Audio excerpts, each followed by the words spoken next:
Well, hello there. How is everyone? I hope you're all well. You amazing, beautiful, wonderful people. This is video two for Saturday.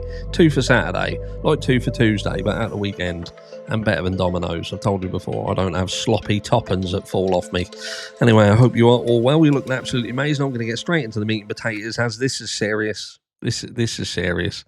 I'm shocked.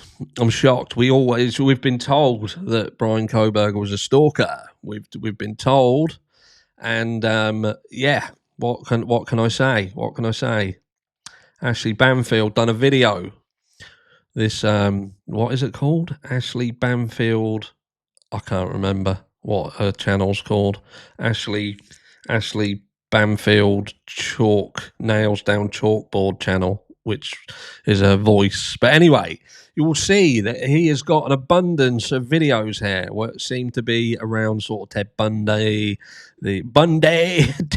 What was she called? She kept calling Christian Bales. That was pissing me right off. His fucking name is Christian Bale.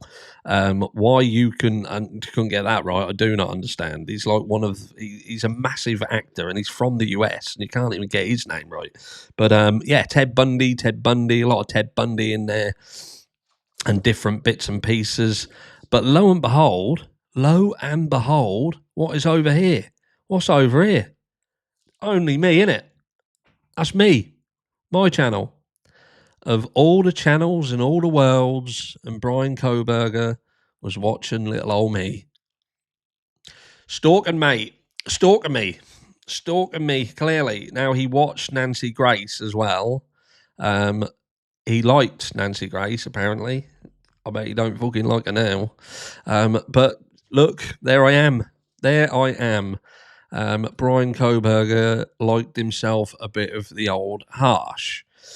Now, what do I think overall of his... I'm not playing this video. I'm not playing it because it will fucking piss me right off. But he's obviously got an interest in serial killers and stuff like that. He was following the Idaho 4 case. I don't find that bizarre at all. He was a criminology student. He was interested in crime. And I would imagine that 90% of probably more than 90% of the people who are watching this video and are around this niche, if you went through their history, their YouTube history, it would likely resemble this here. Now, in the broader context of things, of course it looks fucking odd. I don't know, because the guy has been accused of a quadruple homicide and he eventually would plead guilty to doing it. So when you look at his YouTube history and like, fuck me, he was looking at Ed Gein, he was looking at Ted Bundy, he was looking at Clockwork Orange and stuff like that. Whoa, that just feeds into it. But the reality is this is the kind of stuff that people watch and look at. You can go through my YouTube history. If we look at mine here, obviously, I will say there's a lot of Charlie Kirk stuff in there because of obviously the ongoing situation around Charlie Kirk, and obviously I'm covering it, so I'm watching bits, and I used to watch Charlie anyway.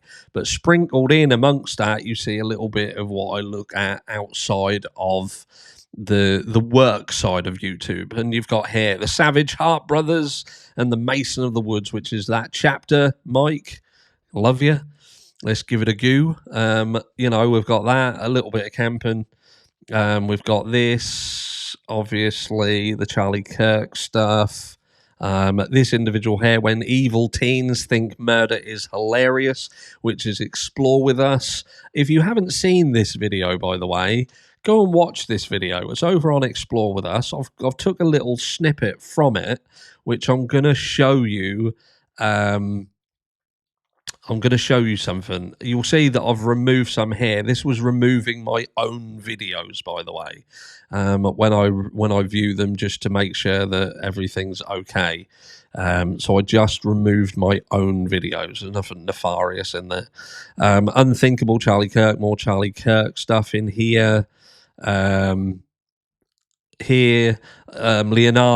Ciancielli, Human Soap Maker, again, that chapter podcast.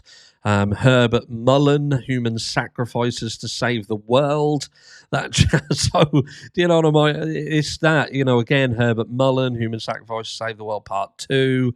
We've got this, The Conjuring, Last Rites, the real story of the Smell family. So you can see that my history is a little bit macabre as well. We've got the iPhone 17 stick out there because the iPhone 17 is about to come out.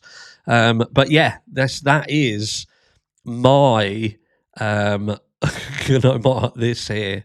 It's not me watching that. I've got a video that I often play and let the cats watch a bit of YouTube as well. But so my internet history, and I'm sure like your internet history, if you go through it, especially if you've got an interest in true crimes and things like that, you're likely to have some real macabre looking shit in there. Does it point to anything? Does it show you anything? Does it tell you anything? It tells you absolutely nothing. The fact that Bryan Kohberger was watching videos on the Idaho 4, what does that tell you? It doesn't tell you anything. He was looking at videos of a crime that happened just down the road from where he lived.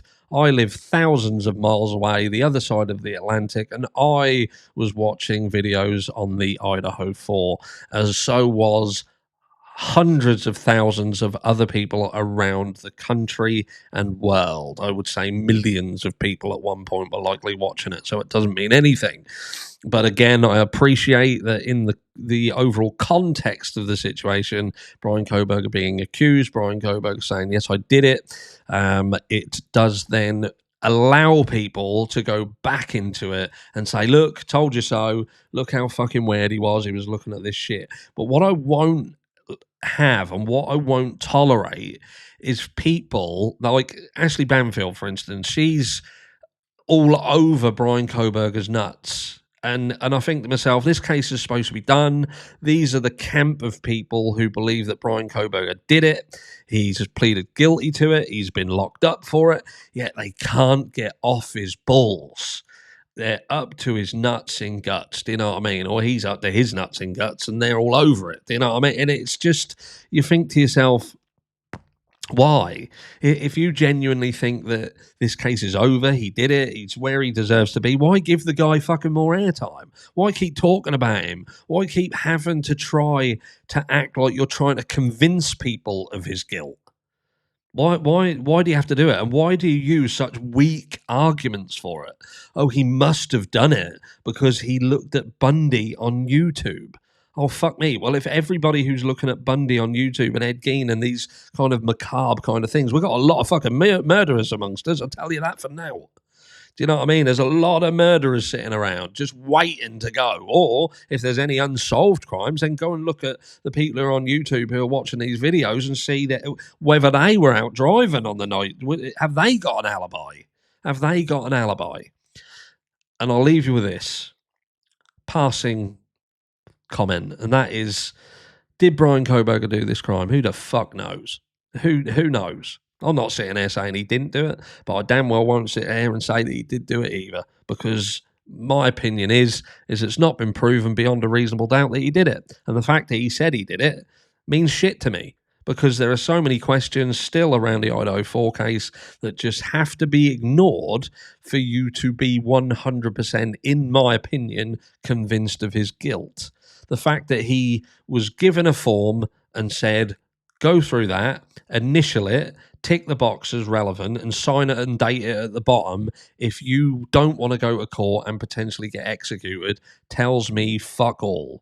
It tells me nothing. All it tells me is that he either had fucking bad representation or there's something going on in the background. Potentially, he didn't have the balls to go to court and potentially be sentenced to death and spend his life on death row trying to fight the situation. Or yes, he did it.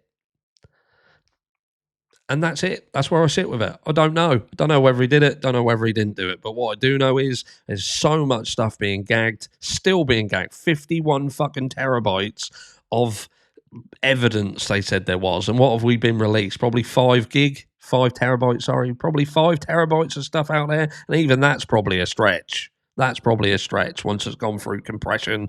I don't know. My entire channel only probably tops out at 5 terabytes, and there's thousands of videos. I said this the other day, thousands of video, 4K video, and lives, and all sorts, and yeah. So where's all the rest of it?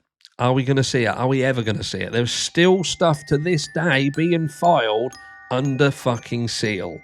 And this case is supposed to be done, dusted, and over. Yes, there is a special investigation going on in the background that could be influencing certain things. So I'll hold my hands up and say, yes, I have to acknowledge that's a potential. I spoke about Ray not speaking.